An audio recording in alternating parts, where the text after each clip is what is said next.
a dobrý deň. Ahoj.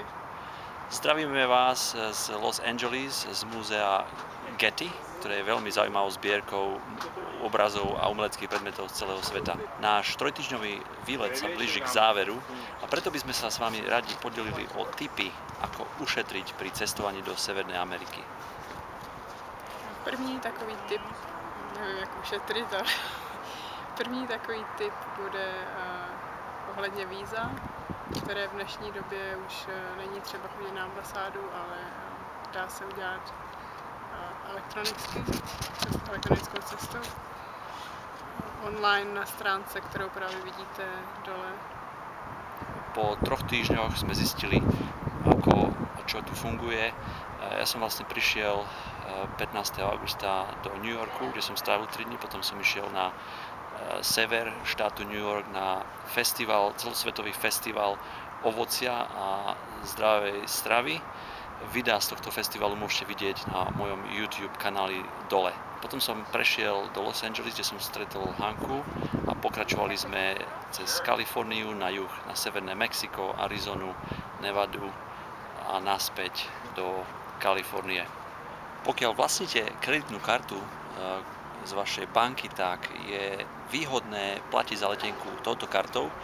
Je pravdepodobné, že súčasťou tej Visa karty je poistenie, základné poistenie cestovné pri ceste do zahraničia. Toto by som si však overil s vašou bankou pred vycestovaním. Dalším bodem naší relace je, jak změnit peníze v Americe. My jsme se setkali trošku s problémem, že jsme v menších městech jsme chtěli vyměnit peníze a nebylo to možné, nikde tam žádná směnárna neexistovala, kromě Mexika teda, ale tam vyměňovali jenom americké dolary. V Americe nejlépe směníte peníze přímo na letišti, jinak nezaručujeme, že je možné, že najdete směnárnu. Američania uznávajú len svoje doláre, takže iné meny ich nezaujímajú. Ďalej, navigácia. Po prilete sem je pravdepodobné, že si budete chcieť požičať auto. Je tu mnoho požičovní, my máme konkrétne auto z požičovne Thrifty. Sú veľmi dobrí, cenovo prístupní a je nutná GPS navigácia. Veľmi dobre vám poslúži váš mobilný telefón, ja používam Samsung Galaxy. V ňom je software Navigation, ktorý nám veľmi dobre poslúžil, som bol s ním veľmi spokojný, je veľmi spoľahlivý. To je lepší než naše GPS, co máme doma. Áno. Čiže po prílete sem si určite kúpte SIM kartu. Ja som kúpil SIM kartu T-Mobile, stojí nejakých $25, ďalších 23 som dal za mesačný plán, ktorý samozrejme nevyužijem, sme tu len 3 týždne, ale tá karta, SIM karta má 4 GB dát. Využili sme iba asi 1,5 GB, čiže kapacita tam je skvelá. Používali sme ho všade na zajednávanie hotelov, motelov a všetkého, čo sme potrebovali. A vyhľadávanie informácií na Skype. Áno. Ešte jednu vec by som spomenul k požičovni aut.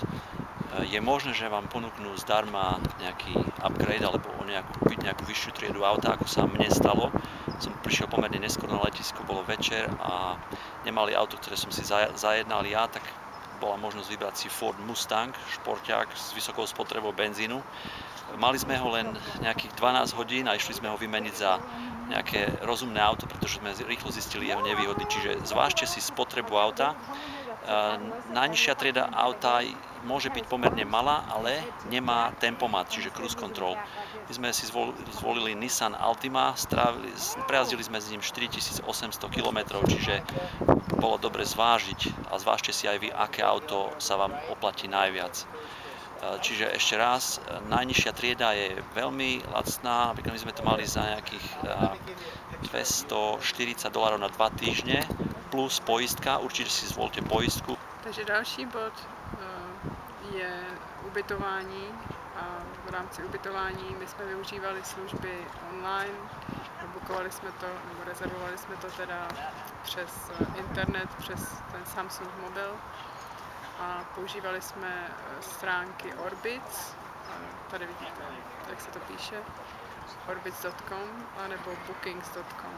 A byli jsme s ním velmi spokojení, protože nám ušetřili desítky dolarů na noc. Áno, to ušetrenie vám môže siahať od 10 až po $80 za noc, možno aj viac, záleží, aký štýl ubytovania si hľadáte. Čiže určite tieto web stránky vám pomôžu k ubytovaniu. Čo sa týka šoferovania na pravej strane, to by pre vás nemal byť problém. Pre mňa to bol trošku problém, keďže sme prišli z Brisbane, z Austrálie a ja som si požičal auto nad New Yorkom, išiel som pozrieť na Niagarské vodopády a tam sa mi stalo, že som prišiel do prázdneho mesta podvečer a samozrejme zašiel som na ľavú stranu, rýchlo som si všimol, keďže auta som mal oproti, tak som to strhol naspäť na pravú stranu. Čiže čo sa týka šoferovania, vynikajúca sieť diaľnic a ciest, toto majú úžasné. Čo sa týka pravidiel, tak nie všetci ich dodržujú. Veľmi často sa stáva, že šoféri menia prúdy na diaľnici bez smeroviek pomerne rýchlo. Čiže dávajte si na to pozor. Takisto mŕtvý uhol v spätnom zrkadle. Nacvičte si a precvičujte otáčanie hlavy doľava, doprava. Nespoliehajte sa na spätné zrkadlá, pretože mne sa dvakrát stalo, že som sa musel vyhýbať autu, ktoré ma nevidelo. Čiže držte sa mimo mŕtvych uhlov pohľadu v zrkadlách ostatných šoférov a na to si dávajte pozor.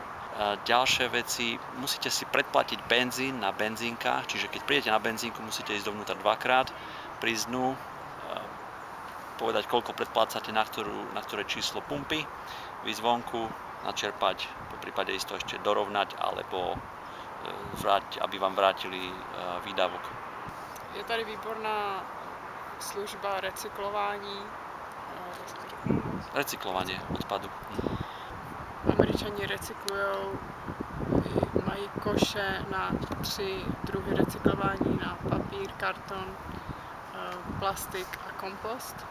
Takže mají zařízení i na kompostní recyklování, což ani v Austrálii není. Takže v tom jsou trošku vepředu.